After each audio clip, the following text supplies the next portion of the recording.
Hapa marketing યાર્ડમાં ખેડૂતો માટે ખુશખબર સામે આવી છે.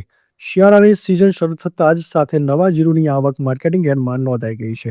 સૌપ્રથમ એક મણ નવા જીરુ સાથે દેવભૂમિ દ્વારકા જિલ્લાના ભંડારીયા ગામના ખેડૂત જીવાભાઈ બેજાભાઈ કનારા હાપા માર્કેટિંગ યાર્ડમાં પહોંચ્યા હતા.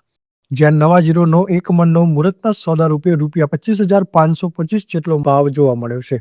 ઉચ્ચ ગુણવત્તાવાળા નવા જીરુને મળેલા આ ભાવથી ખેડૂતોમાં ઉત્સાહ જોવા મળી રહ્યો છે. હાપા માર્કેટિંગ યાર્ડના સેક્રેટરી હિતેશભાઈ પટેલે સમગ્ર માહિતી આપી હતી. આજરોજ દેવભૂમિ દ્વારકા જિલ્લાના ભંડારીયા ગામના ખેડૂત જીવાભાઈ ભોજાભાઈ કનારા દ્વારા નવું જીરું એક મણ લાવવામાં આવેલ હતું, જેનું જામનગર યાર્ડમાં હરાજીમાં ભાવ એક મણના 25,555 લેખે કનૈયા ટ્રેડિંગ દ્વારા ખરીદવામાં આવેલ હતું.